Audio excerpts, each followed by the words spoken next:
Iranin tashmë më e kemi të rreshtuar në një koalicion me Rusinë dhe Kinën. Po Dhe kjo nuk është ekziston ndonjë mundësi reale kjo, që të kjo është botërisht e ditur që kur para 3 vjetësh Kina bëri të mundshme paqen mes Arabisë Saudite dhe Iranit duke i tërhequr të dyta në BRICS. Besoj se ka harruar. jo, e kemi diskutuar këto. Gjithashtu Kina ka një marrëveshje strategjike me Iran për 25 vite. Sigurisht.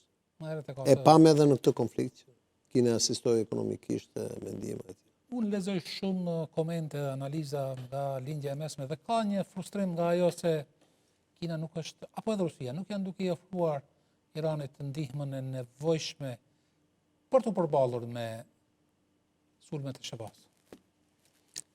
Ajo do të çonte një luftë drejt për drejt Kinës me SBA-n ose të Rusisë me SBA-n, gjë që se do asnjëra as tjetra. Në fakt se do as SBA-ja, as ato dyja se duan, por sigurisht që të dyja kanë mbështetur shumë Iranin, se ndryshe s'do ishim këtu ku jemi. Ulla, ne javën e kaluar diskutuam rezultatet e Shiko, unë kam Po. dyshimet e mia që sistemet satelitore ruse dhe kineze nuk janë në dispozicion të Iranit. Goditja e raketave iraniane është Me kaq precize. precizitet, Po.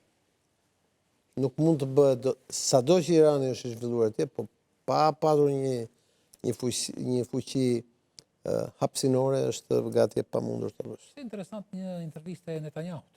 U pyet për ndihmën e Kinës që i jep Iranit kulla. Tha, ekziston deri në një mos. Gazetari insistonte. Në çfarë mose? Jeni në dieni. Refuzoi të fliste. Refuzoi të përgjigjej. Tha edhe ju, më fal. Edhe ju tha refuzoni të përgjigjet? Po, tha ka disa gjëra të cilat mund të flas. Sepse kryeministri Netanyahu Dhe nuk dua të flas. në të njëjtën kohë po mundohet që nëpërmjet kompanive izraelite edhe atyre sigurisë të bashkëpunojë me Kinën dhe të marrë zërin e fundit të teknologjisë për disa gjëra. Shiko, me që jemi te Izraeli. E di çfarë parashikoj unë ditët dhe javët e ardhshme.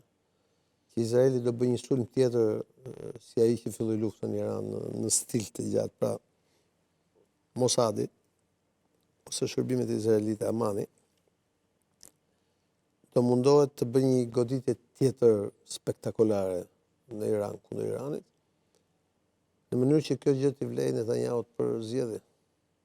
Jo rastisht që zgjedhjet u shtyjnë nga 15 shtatori në javën e 3 të tetorit, sepse po mundohen të marrin më shumë kohë.